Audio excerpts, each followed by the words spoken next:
It's a world where the lines between justice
Committee on Homeland Security, Subcommittee on Counterterrorism, Law Enforcement, and Intelligence, and the Subcommittee on Transportation and Maritime Security will come to order. Without objection, the gentlewoman from New York, Ms. Malliotakis, and the gentleman from New Jersey, Mr. Smith, are permitted to sit on the dais and ask questions of the witnesses. The purpose of this hearing is to receive testimony from expert witnesses from the federal government and as well as the private sector about the growing threat of unmanned aerial systems, more commonly known as UASs or drones. We will hear from two panels today, and our first panel consists of three witnesses from the federal government. Good afternoon. I'd like to welcome you all to today's important hearing on the threats posed by unmanned aircraft or aerial systems, UASs or drones, and the threat to U.S. national security and the policy solutions that could mitigate these risks. Before we begin, I'd like to personally recognize two individuals, Congressman Dan Bishop and Congressman Anthony D'Esposito, for their service to the subcommittee and to our nation, and I wish them well in their future endeavors.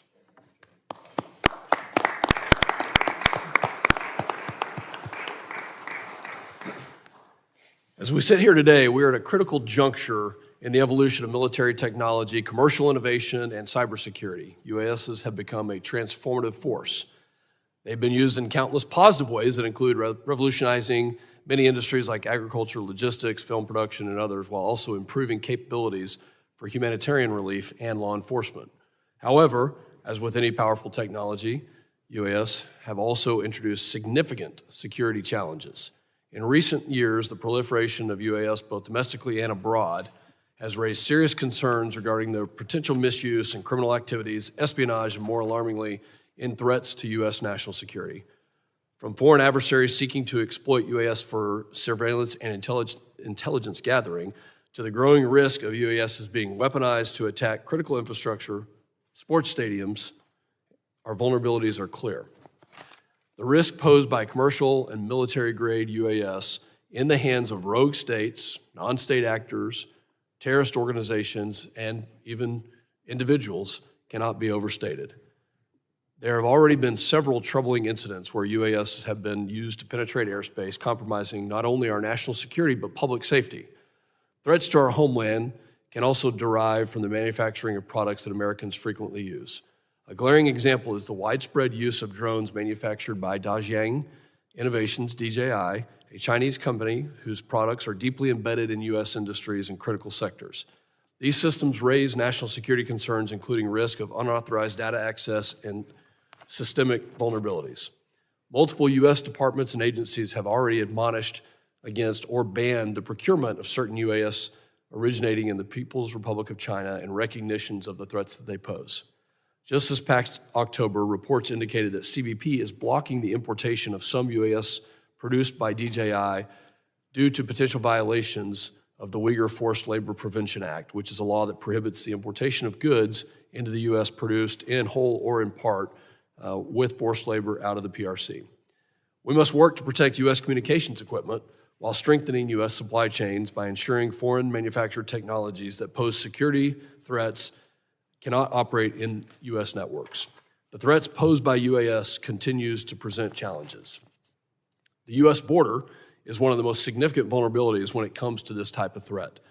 UAS have already been used to circumvent traditional border security measures such as fences, walls, and surveillance towers. UAS have been used to smuggle drugs and weapons across the border and surveil CBP locations for human smugglers to then evade detection. CBP officials have consistently raised concerns that Mexican narco-terrorist gangs are using weaponized UAS only a short distance from the U.S. border, and in many cases operating inside the United States. UAS also pose a significant threat to critical infrastructure, including power grids, oil refineries, airports, water treatment plants, and transportation systems. A single UAS carrying explosives could potentially cause widespread damage, interrupt services, and result in significant economic loss to our homeland.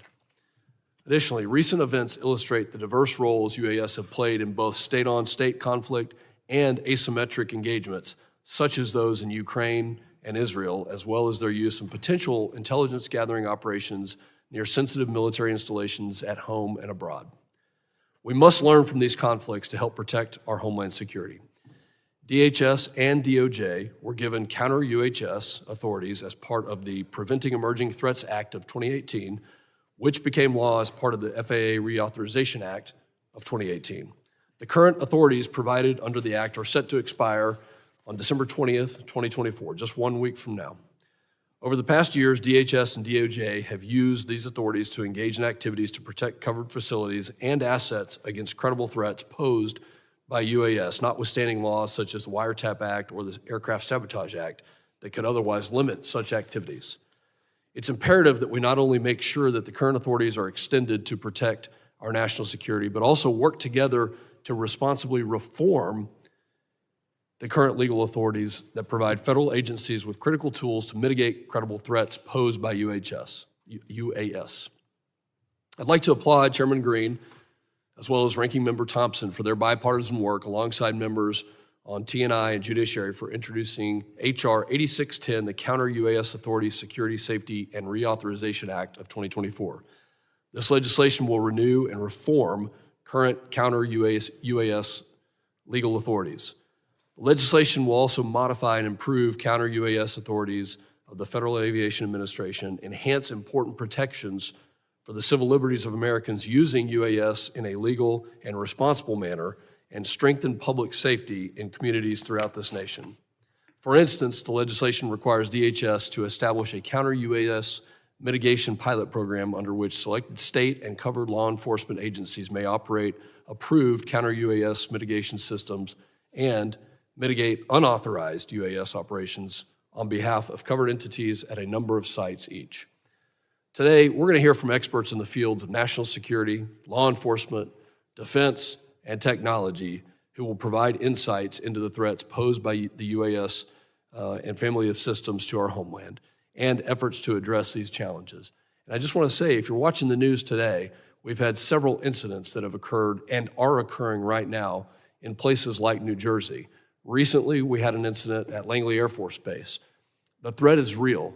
This hearing, I think, will address many topics. Maybe we don't have all the answers that come out of this hearing, but my hope is that by having this hearing, by asking both the government and non-governmental panel, that we can get to the right questions, and we can, if we don't have the right policies in place, then let's get those policies in place. If we do, and the authorities are there, then let's figure out what we can continue to do to keep our homeland safe. There's many aspects of this, but the most important aspect is the safety and the security of every American citizen and the life that we live here. I look forward to hearing from our distinguished panels today and working in a bipartisan manner. I now recognize the ranking member of the Subcommittee on Counterterrorism, Law Enforcement, and Intelligence, the gentleman from Rhode Island, Mr. Magaziner, for his opening statement. Well, I thank Chairman Pfluger for calling this important hearing and all of my colleagues for participating. The proliferation of unmanned aircraft systems has created a technological arms race between criminals who use UAS technology to plot acts of terror, traffic fentanyl and other illegal substances, and invade the privacy of ordinary Americans, and law enforcement agencies tasked with keeping our homeland safe. Both the criminals and law enforcement agencies are innovating at a rapid rate, and it is important that the federal government keep up. The time has come for Congress to expand the authority of federal, state, and local law enforcement agencies to better utilize monitoring, tracking, and signal jamming technologies to protect critical areas, including our borders, large public events, prisons, and sensitive government facilities, while also ensuring the civil liberties of drone operators. This is the goal of H.R. 8610, the Counter-UAS Authority Security, Safety, and Reauthorization Act, authored by Chairman Green and Ranking Member Thompson, which I am proud to have co-sponsored. For years, DHS, DOJ, and other agencies have briefed this committee on the threats posed by malicious and authorized UAS. We have seen drones shot down at airports in this country and around the world. Major sporting events have been interrupted with players rushed from the field when unauthorized drones with unknown motives entered restricted airspace. And just a few weeks ago, the FBI arrested a white supremacist in Tennessee who planned to use a drone with an explosive payload to attack a power grid. However, it must also be said that drones are useful tools for many occupations and hobbyists. They can be useful for search and rescue, navigation, agriculture, and more. And these positive aspects remind us that we must take a measured approach to the issue. I look forward to hearing from today's witnesses about how best to balance the benefits and risks of UAS. Moreover, I hope that this hearing will help lay additional groundwork for getting H.R. 8610 over the finish line. Thank you to our witnesses for being here today. I yield back. I thank the gentleman. The chair now recognizes the chairman of the Subcommittee on Transportation and Maritime Security, the gentleman from Florida, Mr. Jimenez, for his opening statement. Thank you, Mr. Chairman. Today we're examining the growing threats posed by unmanned aerial systems, UASs, or drones, and exploring solutions to better protect our homeland from this evolving technology. The popularity and accessibility of drones have skyrocketed in recent years. Today, there are more than 880,000 registered drone operators in the United States, with countless other operating drones without proper registration or training. While many of these operators use drones for legitimate purposes, recreational, commercial, or otherwise, there is an undeniable threat from those who misuse this technology either through ignorance of the rules and regulations or with malicious intent. Uninformed operators can inadvertently disrupt air traffic or encroach on sensitive areas, creating safety risks that strain our law enforcement and the aviation systems. While uninformed operators present a risk, their potential impact is negligible compared to the dangers posed by nefarious actors with malicious intent.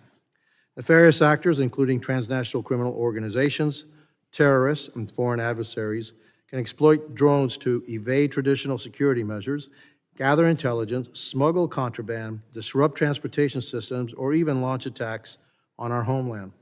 The threat from nefarious actors is both real and escalating. Along our borders, drones are increasingly employed by cartels to smuggle drugs and surveil law enforcement operations. We must consider all appropriate actions to ensure that foreign adversaries like the Chinese Communist Party are not using drones under the guise of legitimate activities to relay sensitive information back to China or other entities that seek to harm the United States.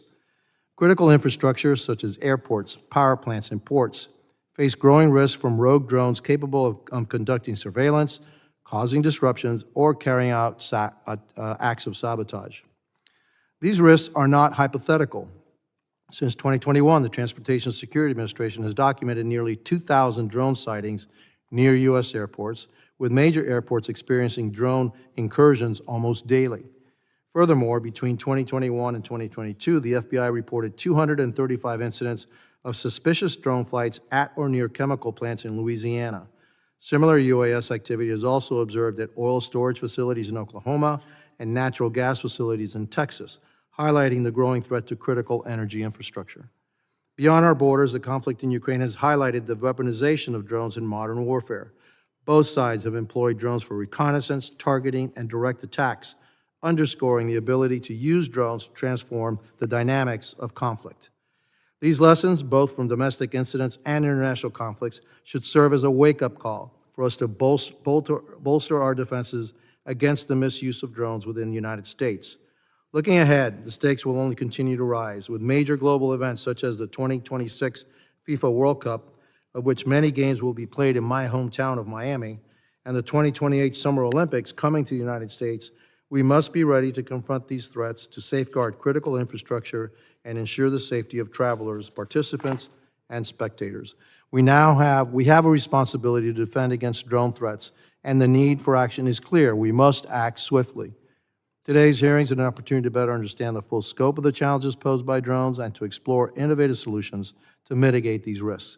I want to thank my colleague from Texas, Representative Pfluger, as well as my colleagues from the Subcommittee on Counterterrorism, Law Enforcement, and Intelligence for partnering with us to host this important hearing. Thank you to our witnesses, Deputy Executive Assistant Commissioner Jones, Deputy Assistant Attorney General Wiegmann, and Assistant Director Wheeler for appearing before the subcommittees. I look forward to hearing about how we can better counter rogue drones, safeguard critical infrastructure, and ensure our policies keep pace with this evolving technology, and I yield back. The chair now recognizes the ranking member of the Subcommittee on Transportation and Maritime Security, the gentleman from Michigan, Mr. Tanadar, for his opening statement. Good afternoon, and thank you to both Chairman and Ranking Member Magaziner for holding today's hearing, as well as to our witnesses for joining us. Over the past few years, the use of unmanned aerial systems, also known as drones, has become common across a wide range of applications. Drones have become increasingly affordable and useful within agriculture, law enforcement, search and rescue, photography, and other industries. However, as the airspace becomes more and more crowded with unmanned aircraft, we must ensure the government is prepared and empowered to protect the safety and security of U.S. critical infrastructure and the American public. In 2018, Congress enacted initial authorities for the executive branch to begin testing and operating counter-drone technologies, also known as CUAS technologies. Those authorities have kickstarted the interagency coordination and technology development needed to carry out such a complex effort, but the authorities remain unlimited. Authorities remain limited and have relied on one short-term extension after another. I hope Congress will act early next year to advance legislation to extend and expand these authorities.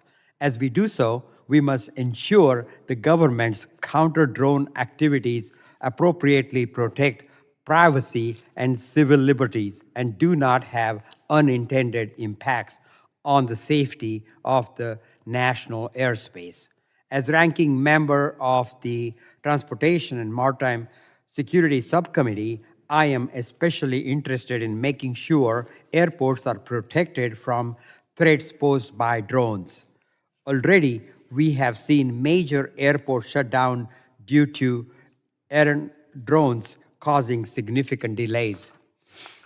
Introducing new technologies that affect radio signals is especially sensitive within the airport environment and other urban environment. So we must ensure such technologies are carefully tested. I look forward to hearing from our witnesses today about how Congress can push our counter-drone efforts into a new phase in a measured yet meaningful manner. Again, I thank our witnesses and my colleagues, and I yield back. Other members of the committee are reminded that opening statements may be submitted for the record. I'm pleased to have a distinguished panel of witnesses before us today on this very important topic, and I ask that our witnesses please rise and raise their right hand.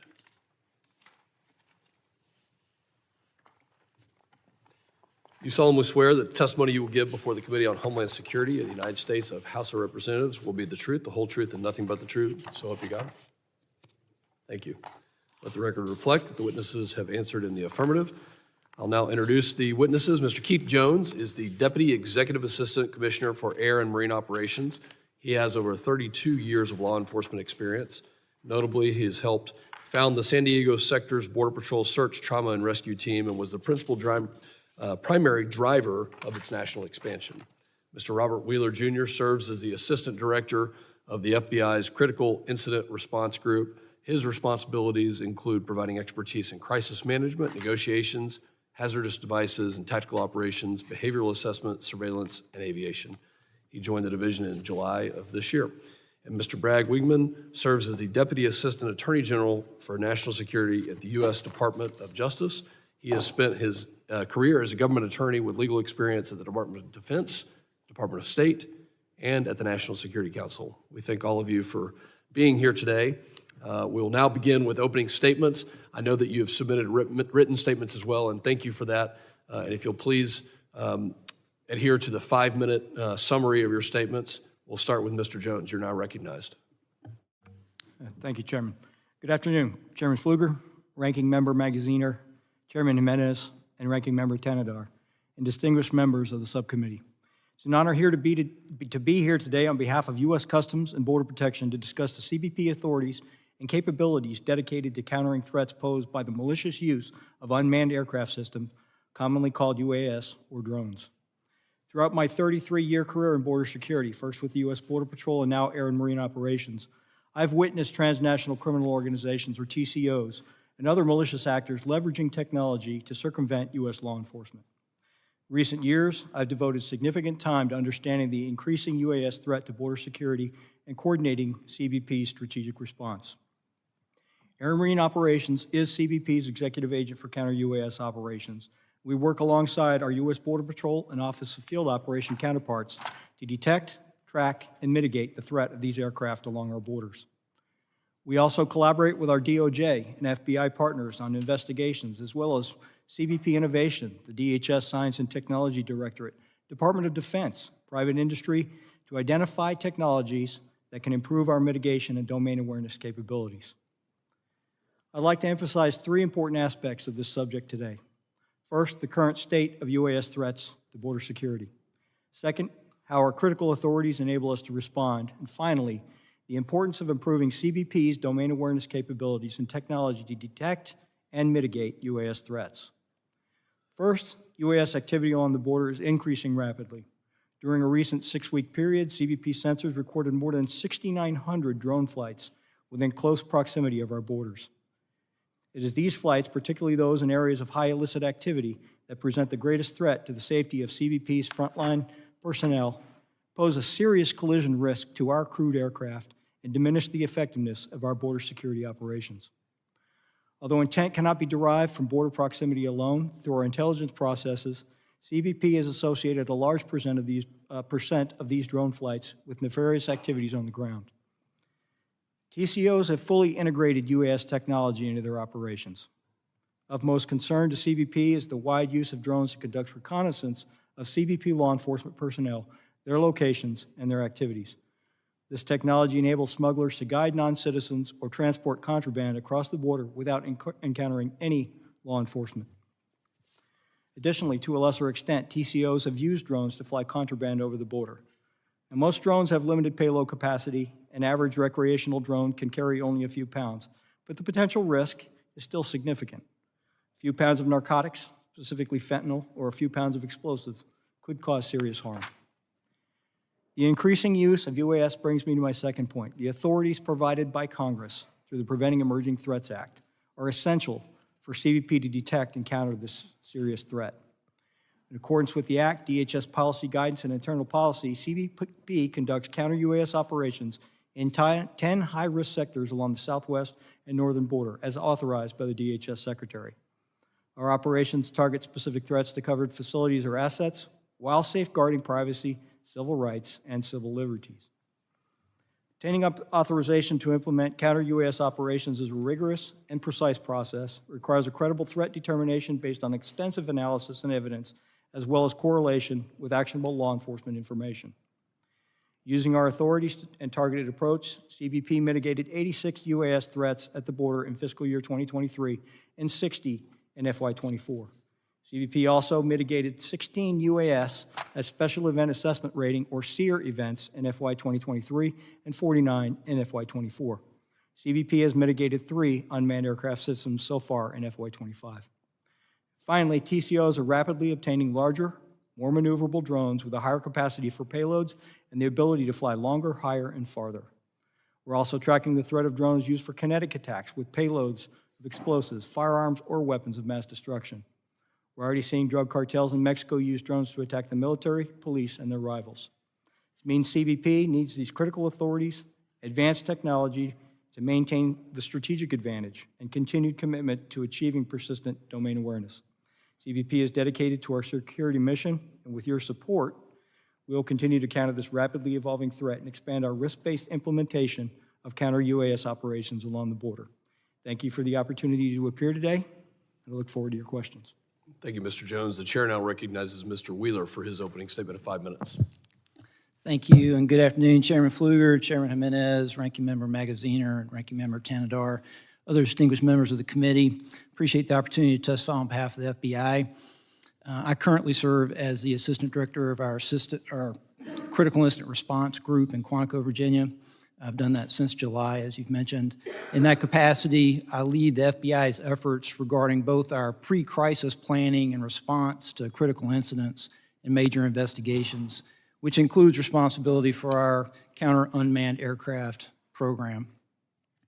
As UAS use continues to rapidly grow among the public, commercial, and military and law enforcement sectors, this technology also lends itself to increased malicious use by state, non-state, and lone actors, as you know. This technology poses some unique security challenges for us.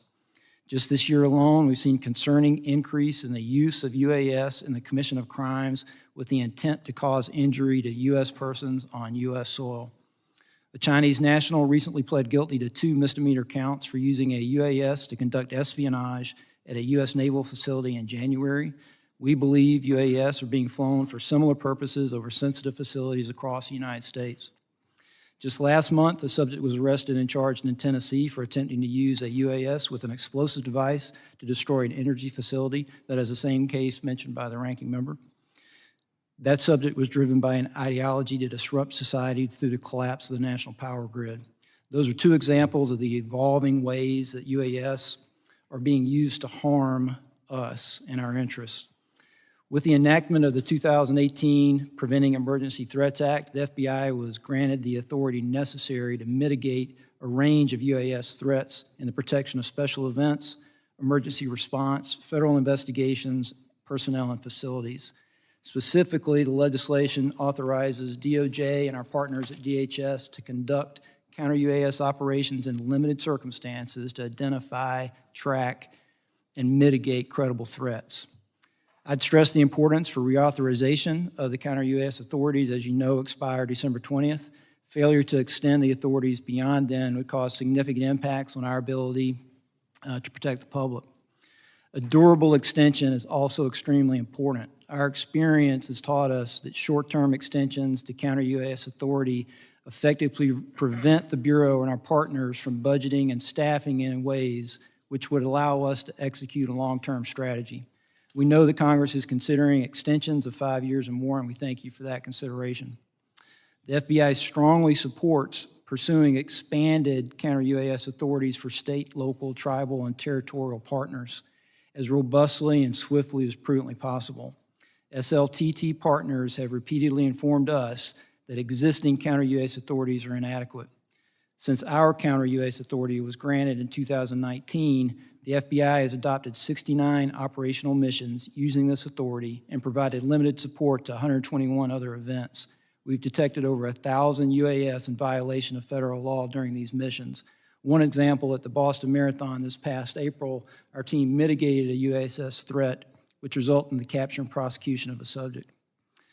The FBI cannot alone protect the over 40,000 Special Event Assessment Rating, or SEER, events annually held in the U.S., along with the countless other requests for counter-UAS support at mass gatherings. The use of counter-UAS to protect against these situations is crucial and can only be fully addressed by expanding the capability to include our state and local partners. In closing, we remain committed to protecting Americans by countering the malicious use of this technology. The reauthorization or long-term extension of this legislation is essential to continue our mission in combating the evolving threat. And we look forward to working with you in establishing sustainable strategies to mitigate the threat going forward. Thank you. Thank you, Mr. Wheeler. The chair now recognizes Mr. Wiegmann for his opening statement of 5 minutes. Thank you. Good afternoon, Chairman Pfluger, Chairman Jimenez, Ranking Member Magaziner, Ranking Member Tanadar, and other distinguished members of the committee. Thank you for the opportunity to testify on behalf of the Department of Justice. As my colleagues have just said, we are committed to continuing to work hard to protect the American people from the threat of illicit drone use. But to do so most effectively, we need additional legal authority. As drones become more and more prevalent in our airspace, merely continuing with our current authorities is insufficient to address the current scale of the threat. More than 2 years ago, I and others from DHS and the FAA testified before a Senate committee about this growing threat and the need for a more durable and significantly expanded legal framework. Since that time, the Congress has provided extensions of existing counter-drone authority while considering how best to expand it. We are very grateful that both the House and the Senate continue to agree that this authority must not lapse. The Department is eager to share with you the lessons gained from our experience to help reach consensus about how much and in what way to expand the existing law. Now, the reason we need legal authority is that without it, use of the most effective types of drone detection and counter-drone technologies could violate criminal laws, including those that prohibit destroying or disabling aircraft in flight and intercepting signals and communications. As has just been said, our current authorities will lapse within the next 10 days unless reauthorized. So our first priority is for Congress to reauthorize the existing law. But I know that this committee and others have also been working on legislation to go well beyond that. And we are eager to work with Congress on a bill that will help keep the American people safe. Now, as described in our written testimony, the two most important issues for us are, number one, broadening the types of sites that law enforcement can protect from nefarious and suspicious drone uses. So, for example, to cover, as was mentioned in the opening statements, airports and critical infrastructure like power plants and chemical facilities. So we need to expand the types of sites that can be protected. And then number two, as my colleague from the FBI just mentioned, it's about empowering state and local law enforcement and operators of critical infrastructure to engage in counter-drone efforts themselves nationwide. This is not a job the federal government can do alone. The FBI can only cover a tiny fraction, less than half of 1%, of the tens of thousands of events throughout the country each year that might need counter-drone support to protect public safety. So the demand for protection across the country just vastly exceeds available federal resources. To be clear, this activity can and must be done while safeguarding Americans' privacy and civil liberties. The technologies that we employ typically detect only communications being passed between the operator's controller and the drone to detect its activities, to direct its activities. They do not extract text messages, email, or internet search histories from phones or tablets used to control drones, nor do they allow law enforcement to listen to voice calls. We collect information such as the drone vendor and model, the drone and controlling device serial number, the geolocation of the drone, the location of the controller, and the most recent takeoff and home location. This is very much like the information required to be broadcast by manned aircraft, and which is now required under FAA's remote ID regulation to be broadcast by drones as well. And we use this information to further investigate when a crime involving a drone is suspected. As required in current law, DOJ would continue to have guidance that contains explicit protections for privacy and civil liberties and associated training. And state and local law enforcement, if empowered to engage in this activity, would be required to adhere to the same rules. I appreciate the opportunity to testify today. I'd be happy to answer your questions. I thank the witnesses for their opening statements. Members will now be recognized by order of seniority for 5 minutes of questioning. An additional round of questioning may be called after all members have been recognized, and also knowing that we have a second panel. I now recognize myself for 5 minutes of questioning. Let's just start with current events, and I'll ask an open-ended question. What is going on in New Jersey?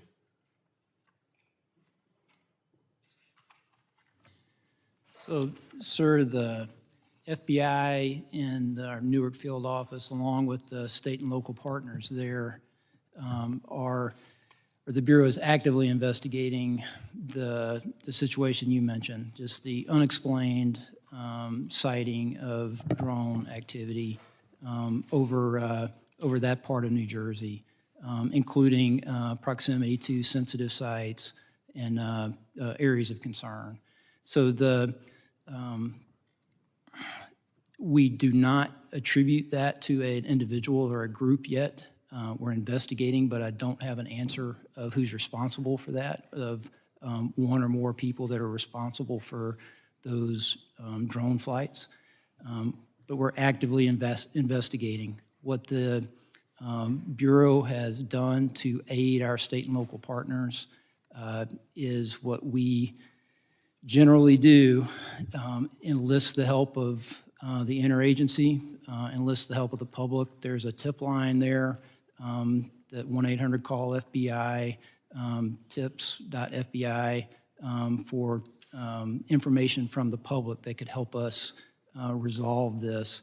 It is concerning.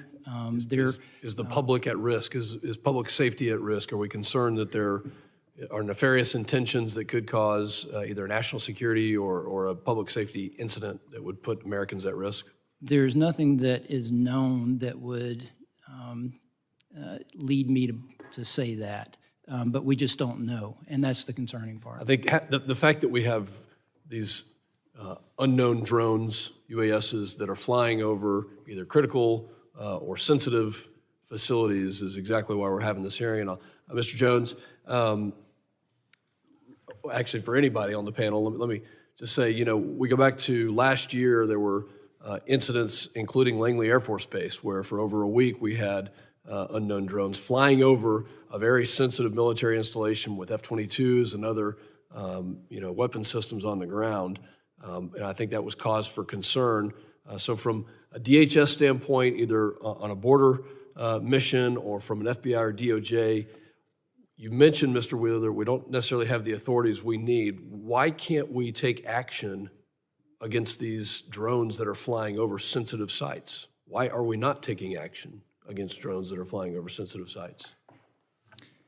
So authority exists to mitigate a UAS in flight when authorized, and that could certainly apply to a sensitive site. I would be a little measured in speaking for the Department of Defense for those sites that are in question here. But I will say that we're, for the FBI, in a position, close liaison relationship with the Department of Defense and those areas that you mentioned, and will help in every way possible. But for securing those particular sites in this way, it is a DoD equity. Mr. Jones, for the border, I was down in the RGV last year, and they told me that they had over 20,000 incidents just in a quarter of drones that were being operated by cartels. What's the danger along the southern border to our citizens, the safety of our citizens from drones? Thank you, Chairman. So you touched on the volume of activity within the 500 yards of our contiguous border, the south and even on the north is staggering. We have deployed detection technology. You mentioned 20,000. The significant threat is counter surveillance. They are surveilling law enforcement activities. They're doing this 24/7, 365. And historically, they've had to have high ground or terrain.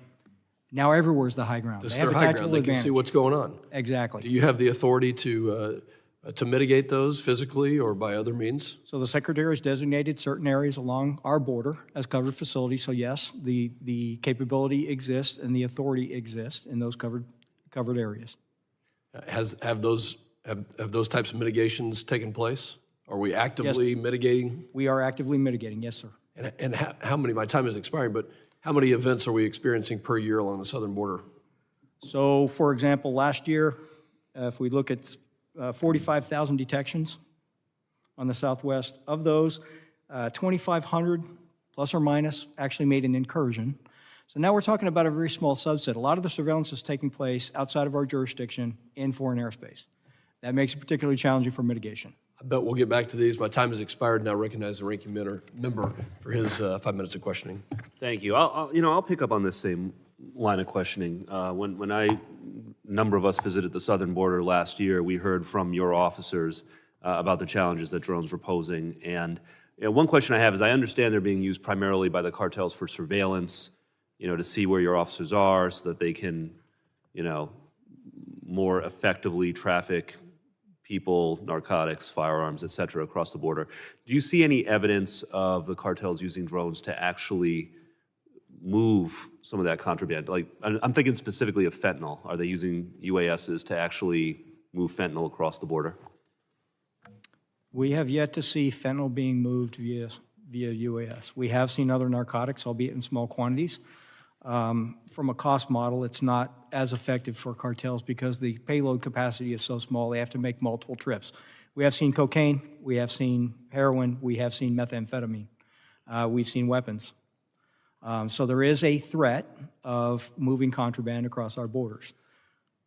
So the numbers, of course, are staggering. I think at one point in your written testimony, you alluded to periods of as many as 1,000 detections a week. But the number of mitigations at the southern border was 86 in fiscal year 23 and 60 in fiscal 24. So why so few as a percentage of the whole? What are the barriers that you're facing? Well, again, many of these detections occur in foreign airspace, thereby we cannot mitigate. Actually, a very small percentage actually incur into the United States. So for example, in the southwest border, only 5% of that large number actually affected an incursion. Of that, we have very strict criteria, and they met the criteria. So the 60 that we mitigated in FY24 actually met the criteria for mitigation. So I'm going to ask about both the 5% and the 95% then. So in the 5% that do come into our airspace, is the criteria too narrow, to bring them down? Why again, so few? Well, again, one of the things that's notable here is that those are not 2,500 unique identifiers. You have repeat offenders. So we take down or mitigate one drone. Of that large number, that could be responsible for hundreds of those I see. detections. So these are events, not necessarily individual drones, these statistics. That's correct. Okay. So on the 95%, or really I guess 100%, even if you don't have the authority to bring them down, those that are over foreign airspace, do you still have the ability, the technological ability to track where the operators are and to alert the Mexican or Canadian authorities as to where the operators are? And can you explain what that process is like?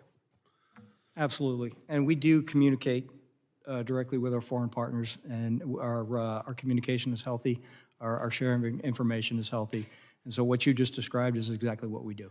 And is it working? Does it happen? I mean, when you notify Mexican authorities, for example, that, hey, we've got a drone and we know where the operator is, I mean, are they pursuing the operators? Do you have success stories? Again, are there gaps that need to be filled in that process? Can you elaborate? Well, again, we have to rely on so in the case of Government of Mexico, we have to rely on our Mexican partners to respond. A lot of times these are in areas that are not highly populated. They're very difficult to get to. They're also controlled by cartels. So by the time law enforcement responds, it's very challenging for them. It's not from lack of effort or lack of communication. It's just a very difficult environment. Yeah. With the minute that I have left, I'll shift to Mr. Wiegmann. On the issue of special events, of SEER events, can you just elaborate a little bit more about why it is so important that the state and locals have expanded authorities, and what should the appropriate guardrails be, for those expanded authorities? Yes. Each year, the FBI can cover a number of special events, and DHS covers some as well. So we're talking about big events like the Super Bowl, the World Series, the Indianapolis 500, that sort of thing. But obviously, those are not the only events that could be subject to an attack or a drone threat. You have many other football games, baseball games, soccer games, the World Cup. And if you add them all up, just focused on sporting events, even forgetting about New York Times, New Year's celebration, there's all manner of events. So we can only cover a tiny fraction of those in any given year. And so if Congress gives the authority to state and locals to engage in the same activity, that vastly expands the scope of what counter-drone protection I'll just note for the provided. record, thank you. I understand the need to expand that authority for the state and locals for these special events. I will just highlight, though, I think training is going to be very important in this, because there are plenty of people who fly drones at high school football games and stuff for legitimate reasons, and we'll just need to make sure that the state and locals have the training to know how to kind of go after the bad guys without overly penalizing the good guys. But I take your broader point. And Absolutely. I yield back. That's a big part of it, the training. Thank you. Gentleman's time has expired. The chair now recognizes the gentleman from Florida, Mr. Jimenez, for his. Thank you, Mr. Chairman. I know that we face significant threats now from the technology that we have right now, but right around the corner, if not already here, is AI. And so some of the techniques that we use to mitigate current drones won't work on AI because they won't be piloted. They'll be just given a mission, they'll be given parameters of what to hit, and they'll hit it by themselves. They don't need to be piloted. Do we have any capabilities to actually go kinetic, actually knock these things down, either through some kind of a projectile or with high energy that fries the systems? Do we have any of that available anywhere? Thank you for the question. So without tipping our hand to our adversaries, I think it would probably be best, and we'd look forward to providing you a detailed briefing on our capabilities, kind of where our heads are at on, and we share your concern. Yeah, because I think that not only concerns me in as far as Customs and Border Protection and our personnel, but also airports, large events, et cetera, where these drones can be used for really destructive purposes. And so I'm really worried about that. Mr. Jones, you said that you had legal authority to disable, to mitigate drones in certain areas. We have about 2,000 mile-long border. So those areas, how many miles of the 2,000 do you actually have the authority to mitigate these drones? Chairman, again, we're starting to get into an area I'm not comfortable with in an open forum, but we'd love to dock those details with you behind closed doors. I take that to mean there's not too many miles, okay? So that's fair enough. Have you seen any kind of, we know that the cartels, especially the Mexican cartels, are working with the CCP, the Communist Chinese Party. The CCP provides the chemicals to the cartels who then produce the fentanyl that's killing thousands of Americans every single year. Do you see any link between, we see that link, do we see any links between the CCP, China, and the drones, the technology that's being used to surveil our border, and it's being used to help the cartels in their quest to transport people, drugs, guns, everything into the United States? It's no secret that the preponderance of the UAS technology is manufactured in China, and the cartels are using that very technology. We share your concerns. There's a reason why we don't use Chinese drones. And whether they knowingly or unknowingly are potentially collecting information for the government of China.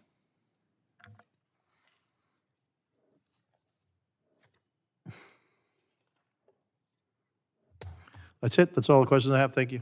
Yield back. Gentleman yields. The chair recognizes Mr. Tanadar for his questioning. Thank you, Chair Fluger. The operation of CUAS technologies to intercept drones is sensitive, as it generally requires seizure of property without a warrant. To do so, CUAS technology operators must hack into the signal used to control the drones, which often involves hacking into operators' cell phone or computer. As such, Congress has waived certain wiretapping and other privacy protections for agencies to carry out these activities. As DHS and DOJ have began to operate CUAS technologies, what have your agencies done to formally enshrine protections for privacy and civil liberties? Any one of you? Sir, I can speak for the way that the FBI conducts the mission. We're very sensitive to those concerns.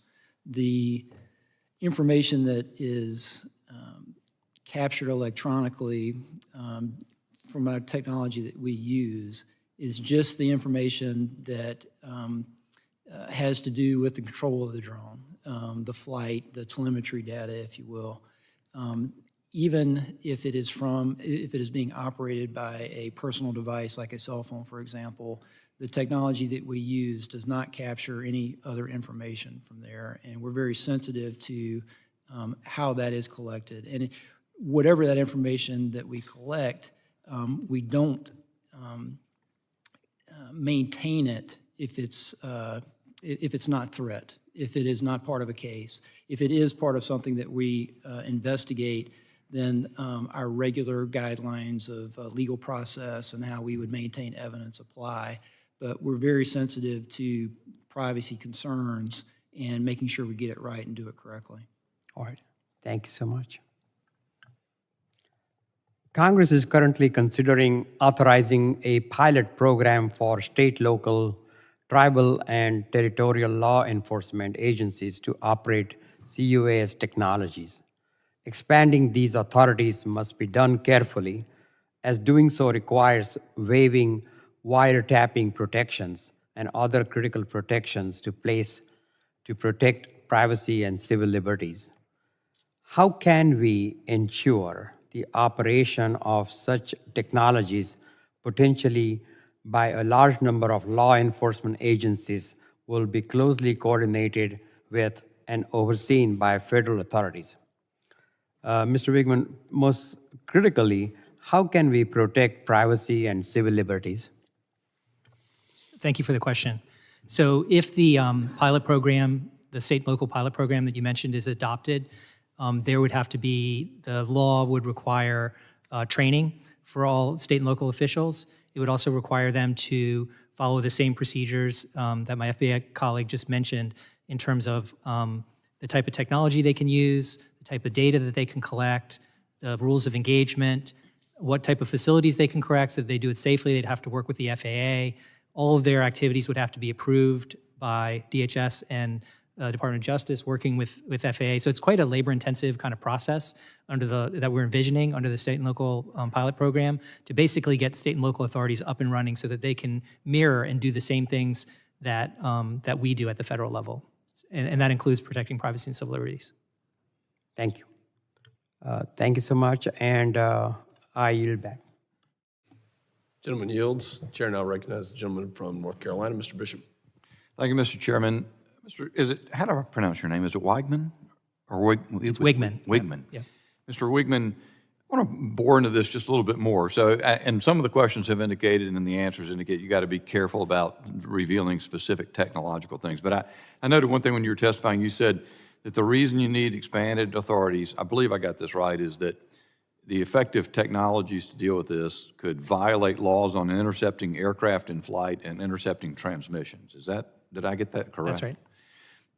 And maybe if you could just help me understand a little bit better. If you've got like a mass spectator event, which is one thing that's been raised, it seems to me, how do you have like you've also said, several of you have made the point that, how you intercept data to prevent intruding on privacy and only certain types of data.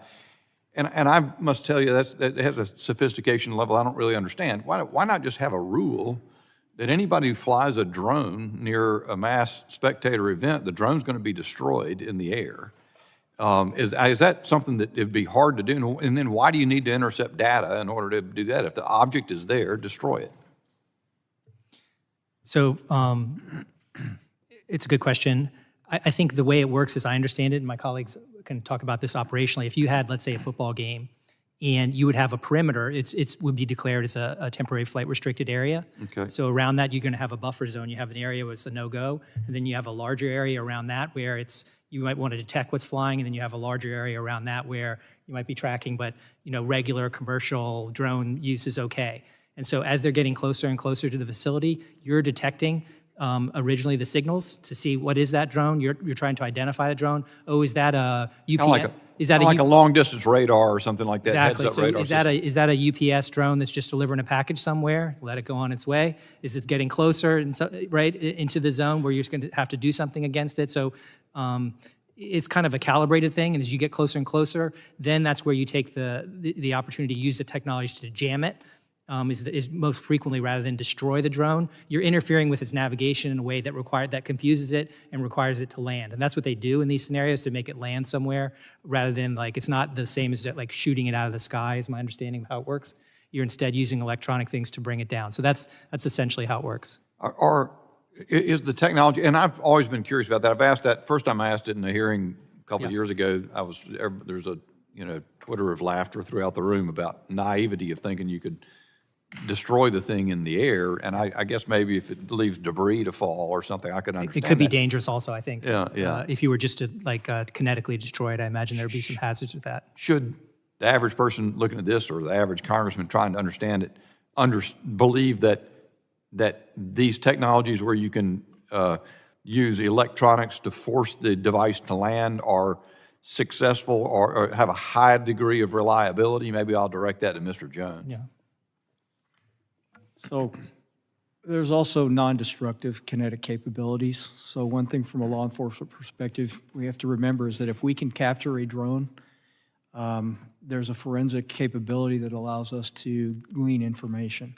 Yeah. And so that's important to us, as well as avoiding or minimizing any collateral damage. We have to be very careful in any application of force in public areas, responsible law enforcement, first do no harm. Is any witness able to testify? Because what you've essentially laid out is we've had a series of short-term reauthorizations of what you had, the authorities that now exist, and the issues you want to expand the authorities. And I have concerns, especially after a variety of ways in which I think government authority has misused power to intercept information or learn information about the American people and has gone too far. What are the, can anybody describe what the hesitancy is and why they're not significant, or why they should be overruled and proceed with this more expanded authority? Mr. Wiegmann? Hesitancy in adopting the expanded authority, or? Yeah. Well, that's kind of hard for us to answer because we support expanding the authority. I understand. I think that it's important to recognize when you talk about intercepting signals and so forth, as I mentioned in my opening statement, as Assistant Director Wheeler just mentioned, the types of signals that we're getting are the same types of information that is actually required to be broadcast and that anyone can pick up with a drone today, as the FAA's rules. So we're not talking, there is I guess a privacy interest, but it's the same type of information that we're now requiring, and it's a new regulation, but requiring drones to broadcast so that anyone can pick up, because it's really just about the communications between the drone and the controller, so that we can figure out where is that person, what's the registration, what's the model, how do we deal with it. So I think the privacy interest is limited. My time has expired. Thank you very much. I yield back. The gentleman's time has expired. The chair now recognizes the gentleman from California, Mr. Correa. Thank you, Mr. Chair, and I want to thank the gentleman or witnesses for being here today. Very timely issue for all of us. I think your testimony and the questions show that a little bit of a tension here between private property, private rights, but I think the bigger one here is protecting public safety.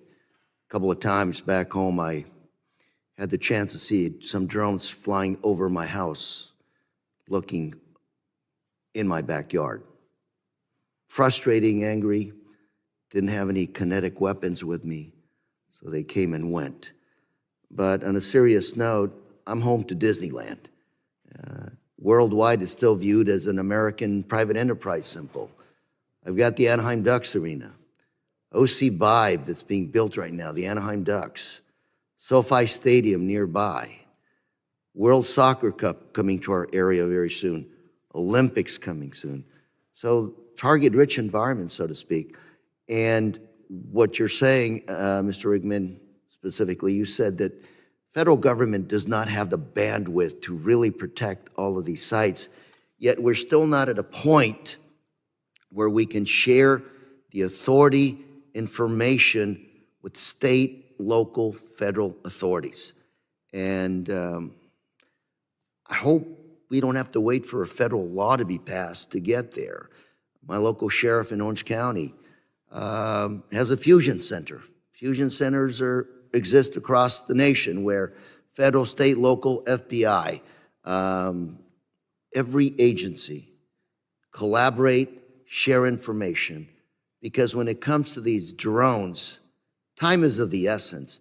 Authority to neutralize these things is of the essence. And I guess my question to each and every one of you, starting with Mr. Jones, do you know of any efforts right now to coordinate with our locals to begin sharing, creating the local authority to be more effective at protecting our citizens? Mr. Jones. I can speak broadly and just outside of just counter UAS. We are working with our federal, state, and local partners on a daily basis. Whether it's counter fentanyl, counter UAS, just general public safety, they're our partners. We're all on the same team. I'm glad you hear authority. Go ahead. We need the authority to designate select state and local law enforcement, and then with approved equipment, and just like my colleagues stated. We need a federal law. Yes, we do. Some of us here could probably do something like that, Mr. Chairman. Hope we can also, I didn't hear it, I know Mr. Jimenez talked a little bit about Mexico, cooperation, any there? This is something that deals with both sides of the border. Like I stated earlier, our relationship and our information sharing with Mexico is healthy, both at the local level through the U.S. Border Patrol Foreign Operations branches, as well as our communications with Mexico City. Thank you very much. Mr. Wheeler, same question to you. Do you know of any efforts to coordinate past laws to help us work with the locals to protect our citizenry? Sure. I would illustrate as maybe a good example for the situation in New Jersey and our Newark division we talked about earlier. The FBI Newark JTTF comprised of a lot of state and local officers that work on the JTTF are our people that are actively investigating this matter.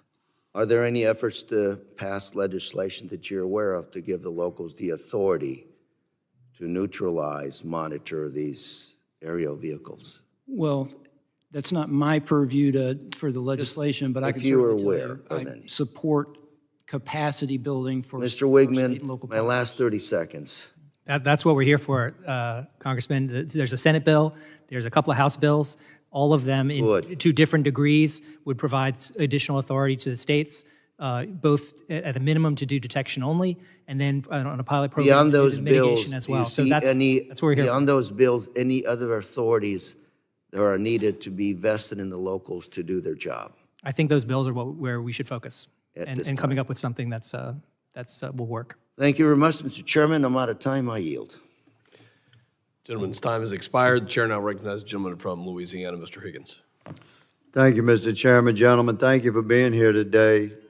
It's been referenced that there are federal laws against intercepting aircraft or intercepting communication signals, and it's been cited today regarding absence of a specific federal law authorizing local law enforcement to use existing technologies to mitigate against an unmanned aerial system threat or a drone threat. Let me say that, Mr. Chairman, I believe that the 10th Amendment already extends such rights to the sovereign states. And let me say that the current law, the current federal law that authorizes specific federal law enforcement agencies to use existing and emerging technologies to mitigate against unmanned aerial systems. Yes, that authorizes those specific federal agencies to deploy that technology, but it in no way does a current law prohibit the rights of the sovereign state to authorize their own state and local law enforcement to use existing technologies and emerging technologies in a law enforcement capacity. Mr. Wiegmann, is it against the law for one American to strike another American? Yes, it is. It's not a trick question. Is that against the law? Obviously it depends on the context. It could be of course, self-defense, there's a whatever, general but law against generally, that. yeah. But is it allowed for a law enforcement officer who has probable cause to detain you or arrest you? Is it allowed for him to strike you in order to effect that arrest? Yes, of course he can. Is there a law against me crashing my car into yours purposefully?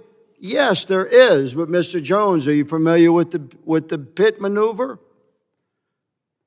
Of course, law enforcement has been using this for decades. We use our vehicle to crash into a suspect vehicle in a particular manner reflective of our training in order to effect the arrest. We're using the current training standards and the technology of our vehicle that we have deployed to effect that arrest. That's not a vehicle crash. It's a law enforcement action.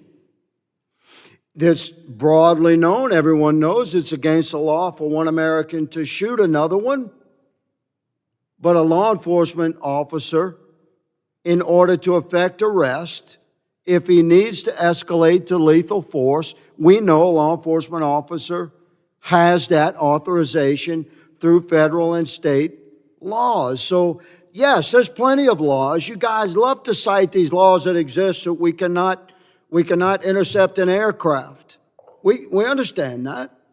But if intercepting the aircraft is a law enforcement action, which using existing technology to mitigate against an unmanned aerial threat, Mr. Chairman, these technologies exist, and absolutely our local and state law enforcement entities should have access to the same technologies that we seem to be very protectively reserving for only select federal agencies. So, Mr. Jones, you had stated earlier, good sir, and thank you for wearing the badge, my brother.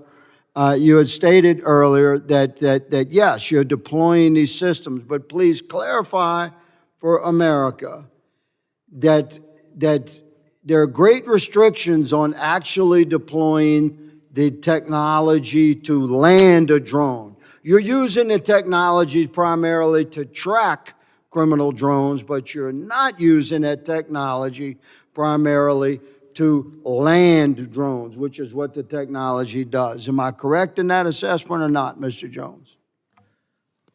Well, both are true. We are using technology to track the drones. We are also using technology and electronic means to intercept and land the drone at a place of our discretion. And give us the numbers by percentage. If you track 100 drones, how many are you landing? Well, like I stated earlier, for FY24 Southwest border, we actually landed 60 of them, mitigated 60 of those aircraft. 60 of the 45,000 that you encountered? Well, there you go. That's what I'm saying. You're using the technology to track, but you're not using the technology to fully mitigate. So this is what we've been talking about for a year, Mr. Chairman. This technology, by 10th Amendment right, belongs to the sovereign states, and they should be allowed to fully deploy it. Thank you, Mr. Chairman. I yield. Gentleman's time has expired. Chair recognizes the gentleman from Texas, Mr. Gonzalez. Thank you, Chairman. And, sometimes I feel like I'm in the twilight zone up here. Like month after month, people come before us, they testify, and you don't get a lot of answers. And it's concerning, it's frustrating. You're telling me we don't know what the hell these drones are in New Jersey are? Is that correct? That's right. It's crazy. I mean, that's crazy. That's madness that we don't know what these drones are. You're telling me that a lot of these, Mr. Jones, you're telling me that 95% of these drones along the U.S.-Mexico border, we can't interact because they're not in U.S. territory? That is correct. A large proportion of them stay in foreign airspace. I'll tell you what, there are a lot of Americans that are very frustrated right now that are essentially questioning, where are my taxpayer dollars going? You know, this Doge craze that's kind of starting to take hold, this is very real. I mean, this is going to come. People are going to have to come before the carpet, and they're going to have to explain every single line item. What do you do here? What does this get? And so let me ask a very specific question. Mr. Wheeler, how much of the FBI budget goes towards counter-UAS? So the technical part of operational budget that I have within the critical incident response groups, just less than 500,000. 500,000? That's nothing. Why is it so low? Well, I don't. And I wonder we don't know what the hell is going on. 500,000. So that number doesn't capture the FBI Newark investigation, for example. The budget allocation for what we're doing investigatively is not captured in that number, but for the technology we use and the way we deploy it, just under 500,000. We want to help you. I mean, this is a committee. The chairman's putting this together because we want to know these topics. So the American people deserve to know the truth on this, and we also deserve to have actions on it.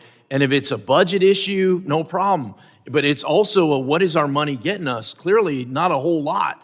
And something needs to change, though. And I'm trying to figure out what that something is. It just, month after month, it's the same old, same old. From a CBP standpoint, Mr. Jones, do you know what the current budget of CBP is for counter-UAS? I can tell you that direct appropriations for counter-UAS was zero last year. Zero. So CBP took it out of Hyde. And we will continue to take it out of Hyde. Now, I can't tell you exactly what that number is. I have a general ballpark, but we can discuss that. I provide that as a get back to you. Another committee that I sit on is appropriations. So I see a lot of things through the lens of dollars and cents.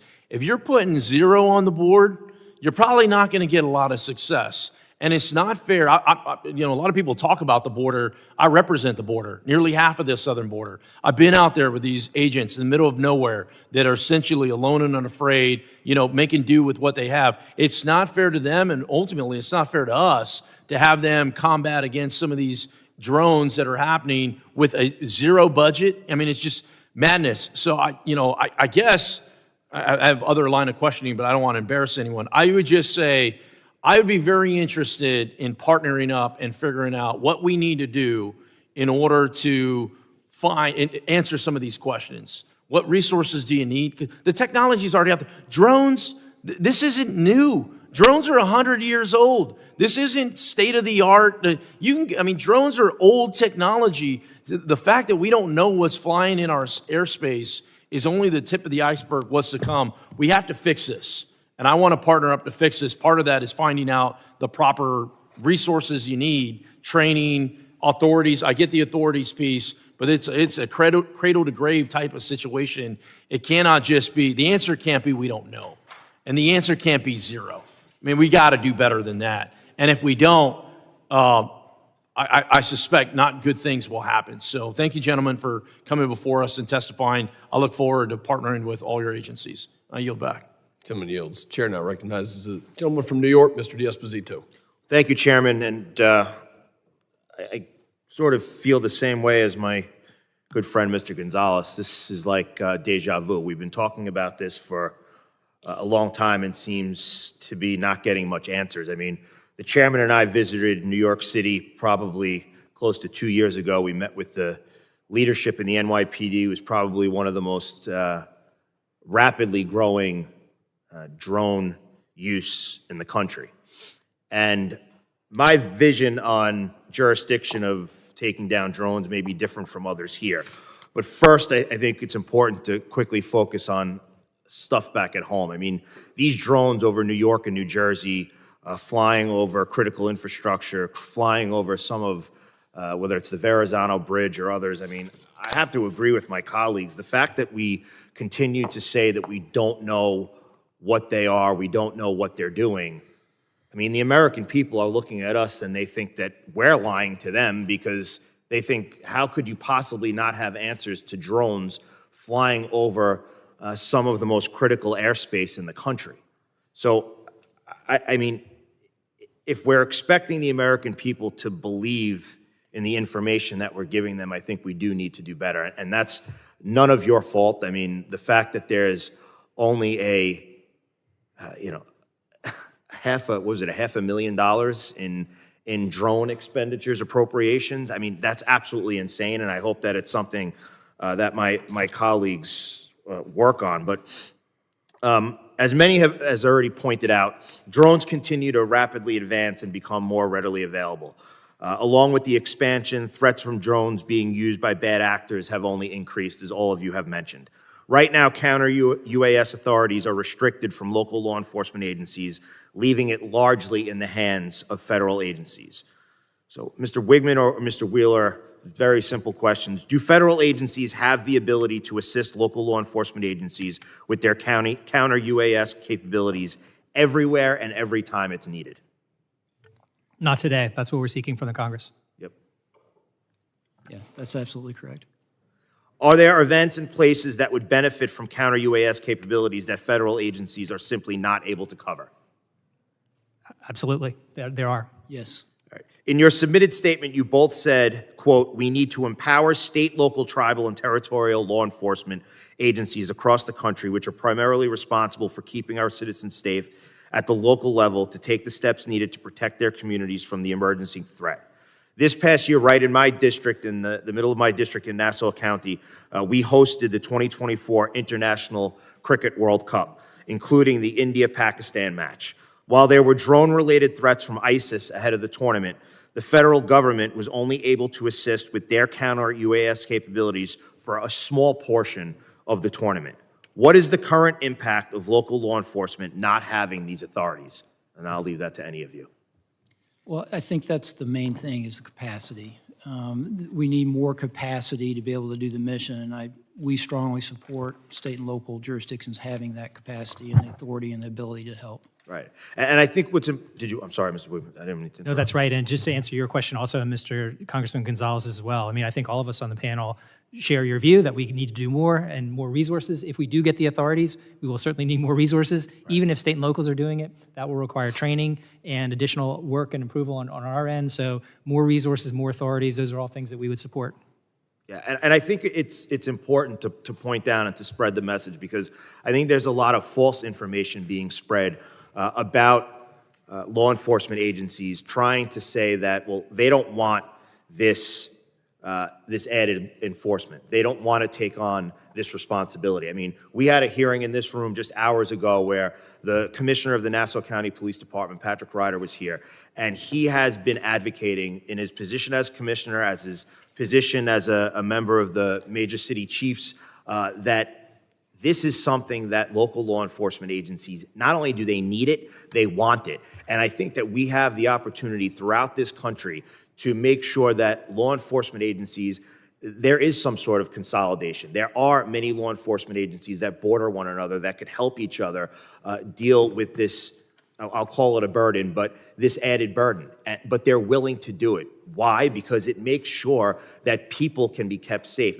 We can make sure that in instances like the World Cup back in my district, or as Mr. Jimenez was talking about the summer games in Miami. I mean, to depend on the federal government, and the federal government is telling us, well, we can only help you some of the time, even when you have threats from ISIS, I mean, that's a huge problem.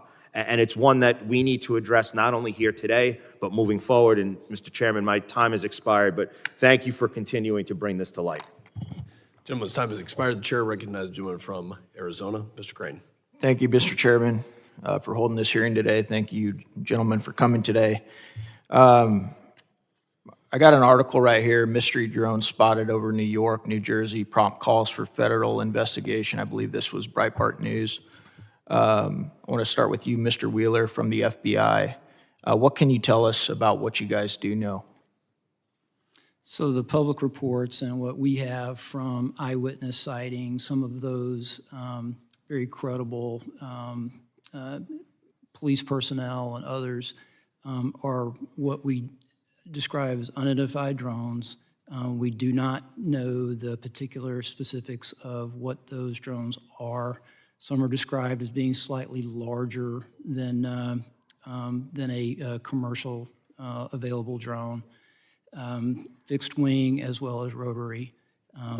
We have helped analyze with our partners video and pictures of what those look like, what have been submitted. Part of that is these over 3,000 tips from the public, and to look at that. But as I previously stated, we don't know the people responsible behind that, and that's what we're working on. Yeah. What did you say the FBI was spending on counter drone? My budget that would specifically include the technology that we use. Is it 500,000? It's 500,000. What? That doesn't seem nearly adequate. Why do you feel like there isn't a push within the FBI to keep up with modern warfare and modern threats? So what is the budget for the FBI right now? Roughly $11 billion. Okay, why do you think as warfare changes, and as you know, sir, warfare is changing drastically right now overseas, especially with Ukraine and Russia and the development of drone technology, why isn't the FBI taking this threat more seriously? And that's obviously reflected by the budget that you guys have assigned to counter drone technology. I have a limited capability that is embedded within our emerging threats unit for surveillance issues. That allocation of resources, that research, that operational deployment of our capability is what we have today. I would imagine that this would grow over time. What do you think that some of these terrorist cells that might be in the country right now, or maybe even outside of our borders? What do you think that they're looking at when they see a hearing like this and they see that you guys still, after almost a month, don't know who these drones are? What do you think that they're thinking? So I would be measured in how we speak about our capability and what our limitations and capacity is. However, I'll say to you that it's not as good as I wish it was, and we'll continue to work to make it better. Yeah, well, when you're only spending $500,000 a year, it's probably not going to be very good, is it? The only thing I would say about that is that this is an enterprise-wide problem. It's not just a technological problem, that most of that $11 billion budget for the FBI gets after threats to Americans, this being one of them. And the way we apply resources, personnel, operational, all of that to include technology to get after a threat that would threaten American lives, I don't think that $500,000 for the technology part of it adequately captures our commitment to protecting Americans. I want to shift real quick because you guys have been talking about using electronic warfare to counter some of these drones. What about drones that aren't susceptible to counter warfare, like your fiber optic drones? What are you guys doing about those? I'll start with you, Mr. Jones. So all options are on the table right now. We are exploring kinetic options. You know, Complement the electronic. you can buy those right now, and they're really not that expensive. Are you aware of that, Mr. Jones? I'm aware there's a lot of different technologies out there. We have experimented with some that have been very successful. Yeah. Thank you. I yield back. Gentleman yields. The gentlelady from New York, Ms. Maliotakis, is recognized. Thank you, Chairman Pfluger. Thank you all for being here today. I just want to follow up on what my colleague asked regarding what happened in New York and New Jersey. These drones, unmanned aircrafts, have also flown over my district. A number of constituents have seen them over a power plant in Brooklyn. They were coming over the Verrazano Bridge, and I will remind everyone or explain to everyone here that Verrazano Bridge connects Staten Island and Brooklyn, and on the Staten Island side, you have Fort Wadsworth, which is a U.S. Coast Guard sector New York base. And then in the Brooklyn side, right on the other side of the Verrazano Bridge, you have Fort Hamilton, which is a U.S. Army installation. And so it is very concerning to me that we have these objects. We're not sure if they're drones or unmanned aircrafts, but they are flying over sensitive infrastructure and facilities. And the fact that we don't know what they are or who's behind them or what they're doing is very concerning to me, particularly in a post-Chinese spy balloon world. Okay, the fact that this administration allowed for a Chinese spy balloon to go across the country over multiple military installations is very concerning, and that we could potentially be having this happen again it's like astounding to me that this is even happening without any type of intervention. You say it's no known threat, but is there still a possibility of there being a threat? At the end of the day, that's what my constituents want to know. Yes, I am cognizant, and we all are in the FBI, of what this threat can look like. Anyway, across the spectrum of sophisticated state actors, adversaries that want to hurt us, all the way through counterterrorism matters, cyber, WMD, criminal, all the way down to a nuisance drone that could cause harm. So that's the wide spectrum that concerns me every day. And are you, okay. I've just mentioned it concerns me that we don't know the answer to your question yet. And are you working with the Pentagon, with FAA, with DHS, with your partners to try to identify this? Because I don't put it all on just the FBI. I think this is, I mean, what is Homeland Security doing? Do you have any idea? Have you? I wouldn't speak for another department, but I will say that the way we do business is extremely collaborative in the interagency, and especially with our state and local partners. So who's taking the lead here on this particular issue to identify these drones and aircrafts? Well, we have an investigation open predicated on a idea that there's unsafe operation in the airspace, which is a federal violation that we have some jurisdiction for. But it would help us know sort of what lane this falls in when we know the people that are responsible and what this is all about, to your point earlier. And we're actively investigating and would like to answer those questions, but I don't have a better answer. And what if they were carrying chemical weapons or something? We just don't, I mean, this could be a much worse conversation we could be having right now, because these things have been flying all over New York, New Jersey, over military installations. I don't know, I don't know what's going on there, but these agencies need to figure it out and try to get to the bottom of what's going on. I think it's very concerning. Is there a possibility, if hopefully it is not a threat, is it a possibility it would fall under this System Assessment and Validation of Emergency Responders program, the SAVER program? This is a program under Department of Homeland Security, Science and Technology, where they are testing various technology for search and rescue, disaster response, and it could be part of a law enforcement assessment. You think that's a possibility? Because my Army base doesn't know about it, my NYPD doesn't know about it, so I guess my question is, why wouldn't the local authorities know if this was part of a testing of security technologies for first responders? So I don't know that to be the case, and I couldn't really comment on that. Okay, well, just again, I would love to speak to you offline at some point and maybe share some information with you, but I would really just urge if you could speak to your colleagues and counterparts in these other departments, and because we need to get to the bottom of what's going on here. And if it is something that is not nefarious and is part of these public safety applications that are being tested, they need to coordinate with the local authorities. So my guys in New York NYPD, they know that it's not a threat. I would agree. All right, thank you. Gentlelady yields. This will be the last questioning from for the first panel. Chair now recognizes the gentleman from New Jersey, Mr. Smith. Thank you so very much, Mr. Chairman, Chairman, both of you, for allowing me to sit in on this hearing.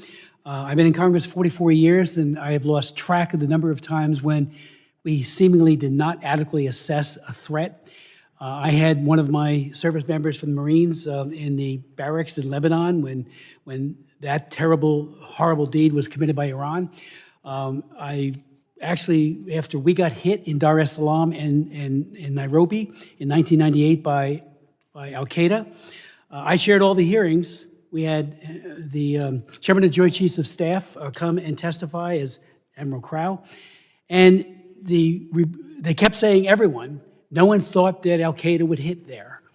Maybe in the Middle East, but not there. I wrote a bill called the Embassy Security Act. It was signed into law. I added it to an appropriations bill, big, thick bill, but it was all about setbacks and Mylar on the windows, a lot of good things. And it did mitigate, I think, some of the concerns there.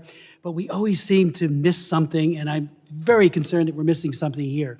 I've raised the issue, as has my colleagues, Maliotakis and others, in New Jersey and New York about these drone sightings. So last night, I was on the beach in Island State Park in Ocean County with the sheriff. He has been working it every single night. He's got his own tethered drones chronicling. One of his officers 2 nights ago saw 50 drones come in off the ocean right there. So we thought maybe they'll replicate it. They didn't, but we thought it was a possibility. Last night, we had a number of other people there, including a commanding officer from the Coast Guard, who said that one of their 47-foot motor lifeboats was followed by between 12 and 30 of these drones as they went through the water, followed right behind them. And I said, what's the rules of engagement? I mean, you do it if you're fighting against a narco trafficker or something. And they said, we don't know, we don't have any. So I did reach out to the commanding officer at the Joint Base, which is also in my district, and talked to him, had a very good conversation, Colonel Anthony Smith, Joint Base Fort Dix McGuire, the 87th Air Wing, Air Base Wing today. And I said, I know you have the capability, you've put out press releases, to identify and bring down drones. Why can't you deploy them, at least to the ocean? Bring one of these down, find out who's doing it. They have the capability. He said, well, we don't have the authority, only within the parameters of our base. Well, there's a national interest here. Our jets fly over the ocean all the time for training, so that perimeter is larger. So I did write Secretary Lloyd Austin asking that capability that may be sitting in a closet somewhere, I know they use it all the time, but bring it out. And I'm not saying you got to share it with the sheriffs. It'd be nice. Just do it yourself in the interest of the American public. So I would ask if you would echo that request. I mean, DOD's got the capability, and maybe Homeland Security does as well. When we had a Zoom meeting with Secretary Mayorkas, our governor put it together, and I appreciated that. But I asked them, why can't we just track where they go to? Seemingly they're going out to sea, to something, a ship. We don't know for sure, but they come in off from the ocean. So the question really is, can't we just get DOD to share? In my first term, DOD and VA did a great thing, the DOD-VA sharing agreement for healthcare capabilities. It was fantastic. Why can't the DOD share this with Homeland Security, with FBI and others, so that you can go out and find out who they are? Maybe it's China. I chair the China Commission, and I've had 115 hearings on it. I'm barred from going there now. China is, and I'm on their hit list. Xi Jinping is a monster. Look what Putin's doing. They're all capable of doing horrible things to our people, and now they're threatening my good friend and colleague from New York, and of course, New Jersey, big time. So let's go get that DOD capability and find out and put to rest the question, who is it? We can bring one down tomorrow. Your thoughts? Sir, I'd just say I share your concern. I share a lot of frustration, and I'm more than willing to continue working with the Department of Defense to try to get better. Again, if they don't have the authority, they can do it on an emergency basis. Just send that capability out to the ocean or to the beach, because they're coming in every day. Figure out which one it is and bring them down. And then retrieve it and find out what's going on. And as my good friend Congresswoman Malliotakis said, the thing with the balloon was mind-boggling. Over our bases, and we didn't see that was a threat. Well, this, I think, is a very serious threat. And so please, if you could, get DOD to share that capability. Maybe Homeland has it. I don't know. Maybe you have it somewhere. But I know DOD has it. Thank you. Appreciate it. Gentlemen's time has expired. I thank the witnesses for your valuable testimony, for being here today, and for the members and the questions. We will now dismiss this first panel, take a brief 2 to 3 minute recess while we arrange for the second panel of witnesses.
Committee will come to order.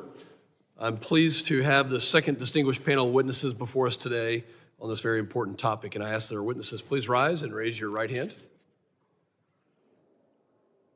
you solemnly swear that the testimony you will give before the Committee on Homeland Security of the United States House of Representatives will be the truth, the whole truth, and nothing but the truth, so help you God? Thank you. You may be seated. Let the record reflect that the witnesses have answered in the affirmative. I'd now like to formally introduce our second panel. Mr. Jeffrey Baumgartner serves as the Vice President for National Security and Resilience at Berkshire Hathaway Energy, and Dr. Paul Schwitteson serves as the Co-Director of the Global Strategy Decisions Group, also my classmate from the United States Air Force Academy, class of 2000. Thank you for being here, and we will now recognize Mr. Baumgartner for your opening statement of 5 minutes. Chairman, ranking members, and members of the subcommittees, thank you for inviting me to testify. My name is Jeffrey Baumgartner, and I serve as the Vice President of National Security and Resilience Policy at Berkshire Hathaway Energy. Today, I want to discuss how unmanned aerial systems threaten critical infrastructure. Berkshire Hathaway Energy businesses provide reliable, secure, low-cost energy to more than 13 million customers in the U.S., Great Britain, and Canada. Our commitment to our customers requires us to secure our infrastructure from all threats, including those posed by unmanned aerial systems. Critical infrastructure is the backbone of our economy and security, yet energy sector infrastructure and the transportation, communications, and water sector infrastructure we rely on face increasing threats from UAS, and the stakes for ensuring resilience and security could not be higher. In recent years, UAS technology has become more accessible, affordable, and advanced. While these innovations offer immense potential, like enabling faster damage assessments of energy infrastructure, they also empower malicious actors. Adversaries can use UAS to surveil facilities, deliver hazardous payloads, disrupt operations, and even conduct cyber intrusions. The Department of Homeland Security's 2025 Homeland Threat Assessments highlights UAS as a persistent and growing risk to critical infrastructure. This warning isn't hypothetical. Last month, federal agents arrested an individual planning to use a UAS to attack an electric substation. I hope we can proactively address the UAS threat before a significant incident occurs. Despite the pervasiveness of the threat, existing federal laws and regulations have not kept pace with the rapid proliferation of UAS technology. Current frameworks primarily address safety and airspace management, but lack robust provisions to counter malicious UAS activities. This leaves critical infrastructure companies vulnerable to increasingly sophisticated threats. To address these risks, we must modernize our defenses while balancing security measures with civil liberties. A comprehensive strategy that incorporates technology innovation, appropriate legal frameworks, and public-private collaboration is essential. I hope we can prioritize the following actions. Number one, grant critical infrastructure companies limited authority to deploy advanced detection and counter-UAS technologies. Investments in cutting-edge counter-UAS systems will ensure we can address current and emerging threats effectively. Two, identify formal mechanisms for sharing actionable information about UAS threats and enable law enforcement at all levels with the tools and legal authorities to address UAS threats effectively. The third is advanced research and development. Collaborative R&D will improve the ability to neutralize UAS threats without collateral damage. The fourth and final, develop a comprehensive strategy to align regulatory, technological, and operational efforts at federal, state, and local levels, while addressing privacy concerns and establishing clear legal parameters for UAS operations. The private sector owns most of the critical infrastructure that provides key services, but protecting these assets is a collaborative effort. The National Security Memorandum on Critical Infrastructure Security and Resilience rightly emphasizes this partnership. However, existing counter-UAS authorities for DHS and the Department of Justice are set to expire soon. Failing to renew and expand current authorities risks leaving critical infrastructure defenseless against the evolving UAS threat. The window of opportunity to address these challenges is closing. By modernizing our defenses, updating our legal frameworks, and fostering collaboration, we can safeguard critical infrastructure, protect public safety, and maintain our leadership in security and innovation. We are ready to work alongside this committee, a coalition of critical infrastructure companies, and relevant stakeholders to effectively protect our critical services against the evolving UAS threat. Thank you for holding this hearing, and I look forward to your questions. Thank you, Mr. Baumgartner. The chair now recognizes Dr. Paul Schwinnesen for his opening statement. Thank you. Chairman Pfluger and Jimenez, ranking members Magaziner and Thanadar, distinguished members of subcommittees. Homeland from Unmanned Aerial Systems. So I've rearranged my remarks busily in the back, hoping to give you guys something a little more tangible to work with, so that we're not just repeating and risking the constant repetition of the problem. I think we acknowledge the problem. We have a real train wreck coming. I think it goes a little bit unsaid. I think we lack a lot of the technical know-how on how to deal with this, on how to assess and neutralize these threats. But there is somebody who does know, and that's the Ukrainians. Having recently observed firsthand the astonishing evolution in drone operations in Ukrainian-occupied Kursk, I think the message, for me at least, has finally sunk home. Unmanned systems are not just an iteration, they are indeed a revolution in the application of lethal force.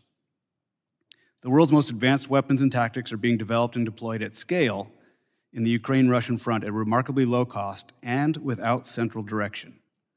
And these facts hold radical implications for the next major shooting war between great powers. We need to learn from the Ukrainians.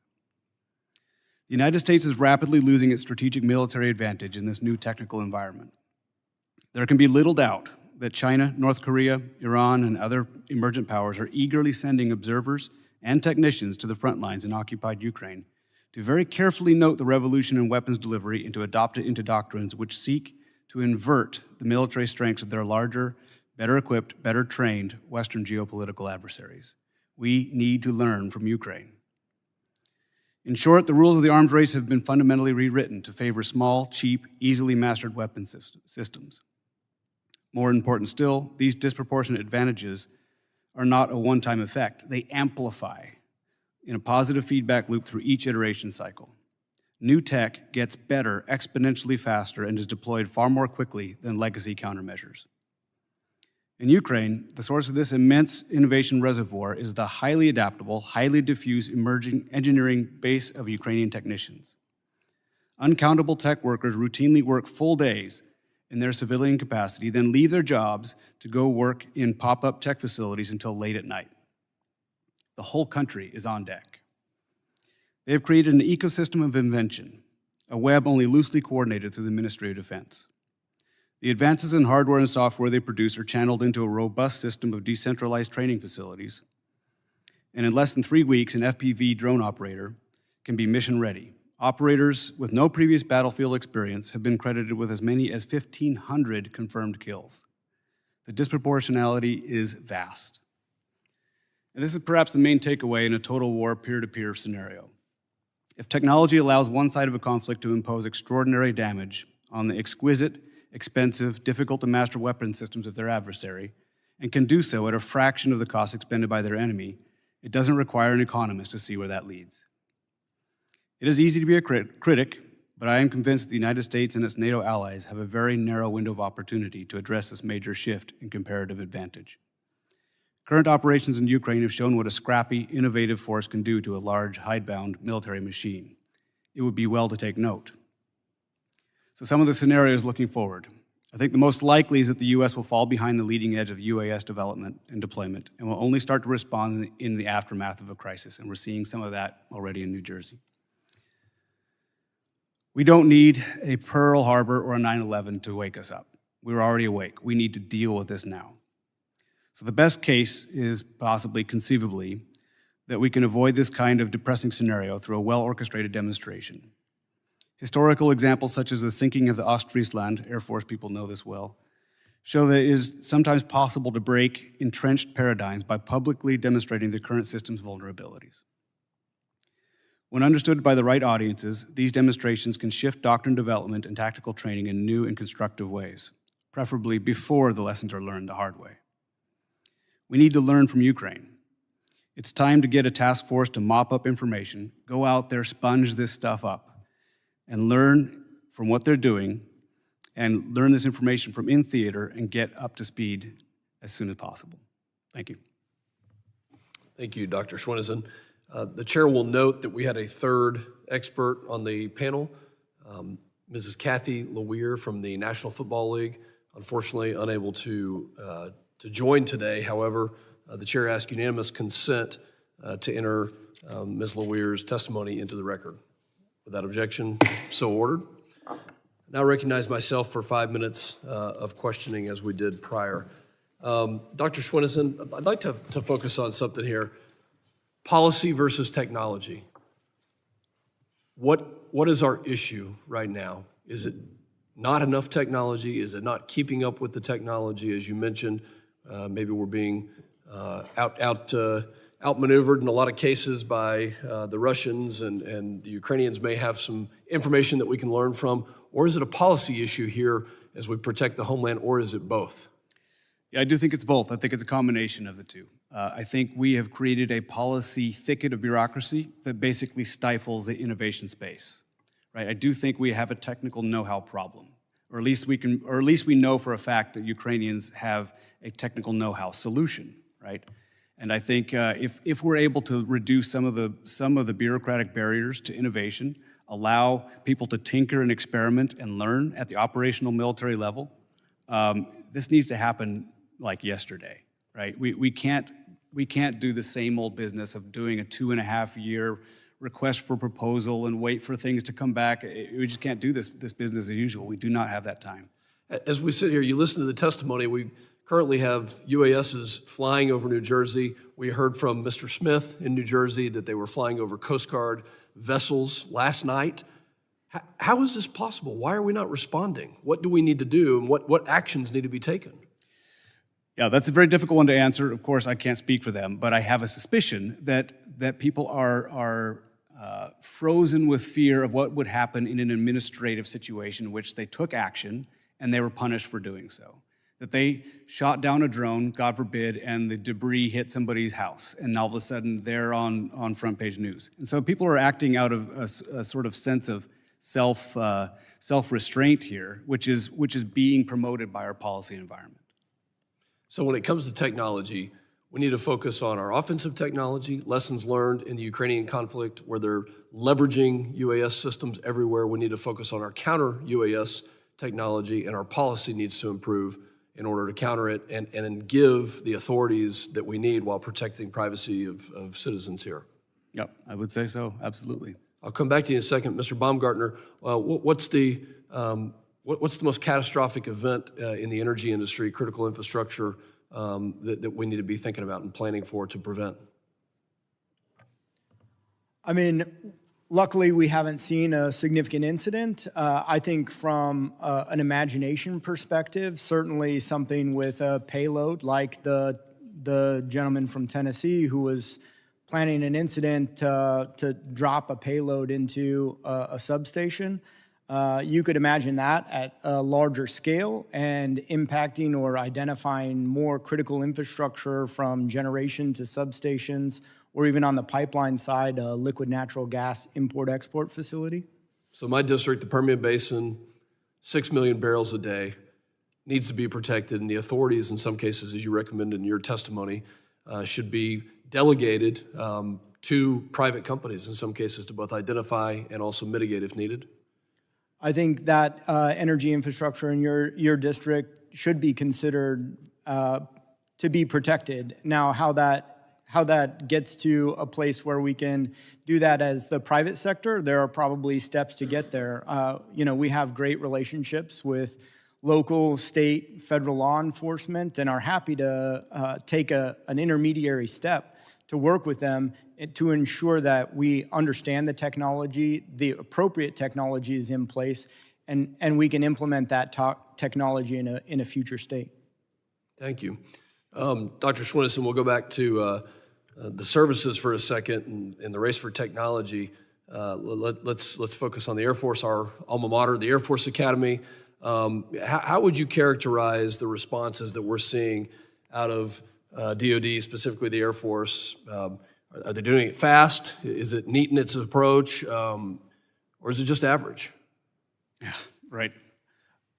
I think it is below average, it gives me no pleasure to say that, but I think we are not taking it seriously enough. Again, it is as if everyone sees the train coming, everyone agrees the train is coming, and yet no one is taking any steps to get out of its way. Everyone is assuming that somebody else is doing it, and there's just no sense of urgency or coherent activity to address this issue. And again, that's easy for me to say. It's easy for me to throw spears from the sidelines. But I do think that one of the things we can do is leverage our very good relationships we have with Ukraine. We've given them a lot of resources, and they are quite willing and eager to give us something back in return for it. We should be mopping that information up right now. We should be sending people there right now. Thank you very much. My time's expired. I recognize the ranking member for his questioning. Thank you, Chairman, and thank you both. Dr. Schwensen, I want to begin by commending you and thanking you for your assistance to the Ukrainians. I have to remind, unfortunately, some of my colleagues from time to time that Vladimir Putin is not our friend, that the cause of the Ukrainians is the cause of freedom and democracy, and that Russia continues to pose a threat not just to Ukraine, but to American interests all over the world. And so I just want to thank you for the work that you're doing over there, because that is the front line of freedom today. Thank you. I was interested in your written testimony when you expressed some skepticism in the effectiveness of signal jamming technology to mitigate risks from UAS on the battlefield. I was wondering if you could expand on that. Why are you sort of skeptical about the effectiveness or the promise of signal jamming and other counter UAS technology on the battlefield and also writ large? Sure. I claim no engineering expertise in drone warfare, but all I can do is say what I've seen, which is that in the world's most intense EW battle space, which is the Ukrainian-Russian front at the moment, it is an electronic warfare chaos, right? And so what people used to think about the ability to jam drones, which is what some of the speakers we had here are talking about, which is 2 years old, which at this point is effectively a century-old obsolete information. Jamming doesn't work the way we think it does. And there are so many new developing technologies on countering the counters, right? They've already gone multiple layers ahead of us. At this point, they're doing AI pixel lock technology that doesn't have any RF frequency whatsoever. They're doing ambush technology where they're not needing to have any kind of communication between operator and drone. So, again, I don't know the specifics beyond what I've just seen, the tip of the iceberg, which is that, the jamming solution is not a one-size-fits-all, that's the silver bullet. It might be a piece of a suite, but that's only a piece. Yeah, and I recognize that you've thought about this in sort of the DoD space more perhaps than Homeland, domestic law enforcement, et cetera, but I imagine the lessons are transferable. What do we need to do specifically in order to go from being laggards to leaders on this? You referenced procurement issues and kind of speeding that up. You referenced, bringing a spirit of I guess, inventiveness and innovation. But are there other specific things? I mean, is there training that we should be looking at deploying across the federal government? Is there some kind of specific workaround to procurement rules that you would recommend? Like, what are the nuts and bolts of what we should be doing in order to take back the advantage? Yeah, I do think Yankee ingenuity is one of our comparative strengths, and we need to take advantage of it. And one of the ways to do that, this is not an especially sexy solution, so I say that with apologies in advance. But I think one example of an idea is to, at the DoD level, get drones down to the absolute operational level of units, so they can begin to tinker. There is as Elon Musk says, move fast and break things. You need to learn on the fly. You need to learn in the trenches how these things are operated. It isn't enough to do this from a centrally managed, top-down approach in which we're going to go through this entire typical cycle and then deliver the tool to the warfighter wrapped with a ribbon. It doesn't work that way anymore. We have to give it to them and let them develop it on the fly. Empower the people on the front lines to innovate. That makes sense. Mr. Baumgartner, I apologize, I only have a minute left, but I wanted to explore this importance of the cooperation between private industry and particularly state and local law enforcement. What are the best practices there that you've noticed, and are there things that we can do to support those kinds of collaborations? Well, we work very hard to establish and maintain those relationships in all the states and localities that we serve. I think it does become about manpower and hours spent in doing that collaboration, and so there are certainly challenges to maintaining that.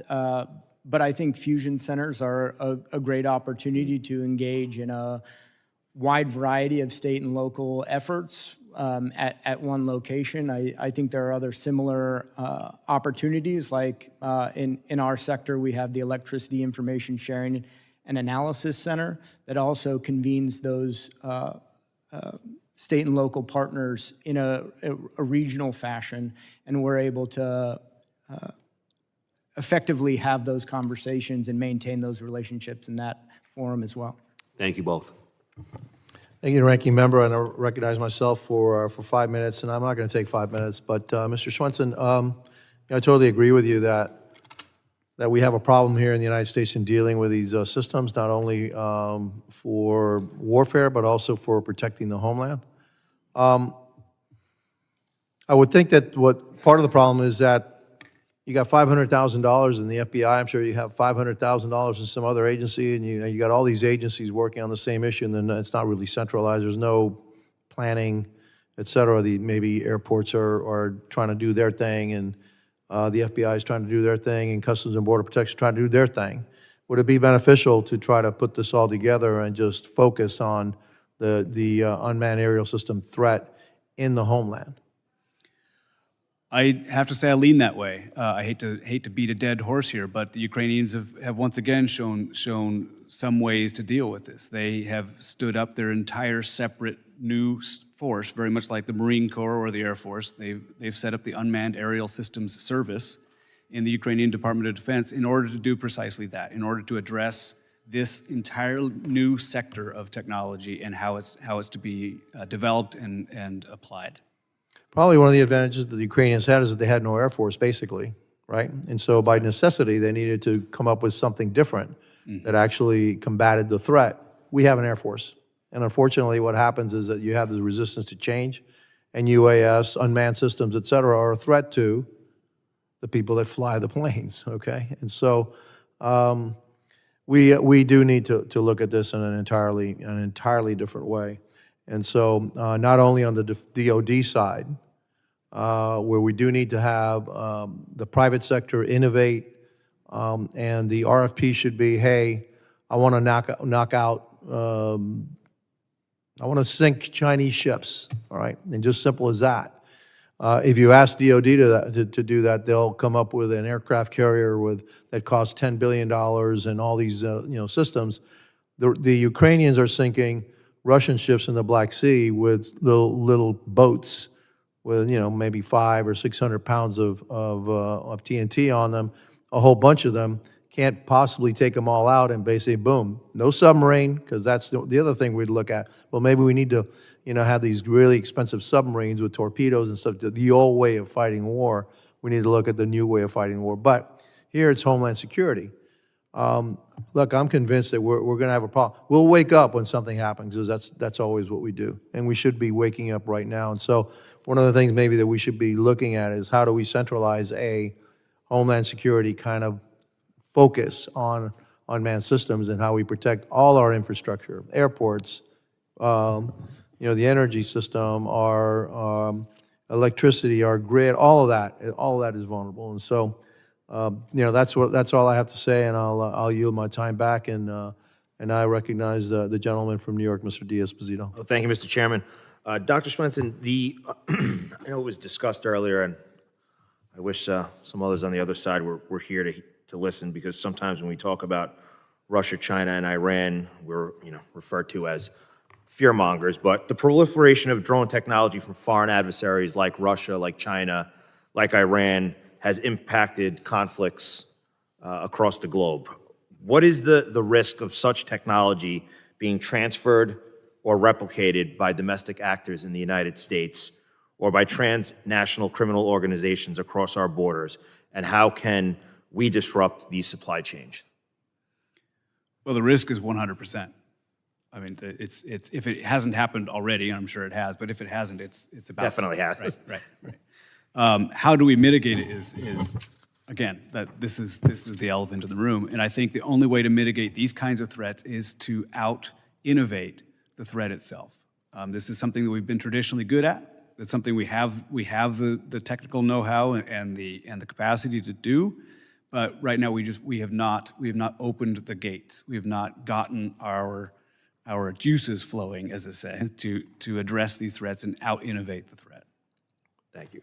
I know we have to go vote, so I'm going to make this quick. But Mr. Baumgartner, just last month, a Tennessee man was arrested for plotting to use a drone carrying an explosive to destroy a Nashville power substation. We know that there have been additional incidents of suspicious drone activity near substations. And I think this is critically important, especially in the time that we're in where there is this big push for alternate energy sources, whether it's battery storage, whether it's wind storage, without really doing the work to make sure that we could protect these assets. In addition to cyber concerns, what physical security risks do drones pose to energy sector assets? A great question. I think payloads are obviously, as witnessed in the Tennessee case, but you could simply ram a drone into some of our infrastructure. And we do take a defense in-depth approach and try to add shielding and obfuscate certain targets. But on top of that, you could also see a situation, and we've seen published cases where they've actually used drones to enable a cyber intrusion as well. Thank you. Mr. Chairman, I yield back.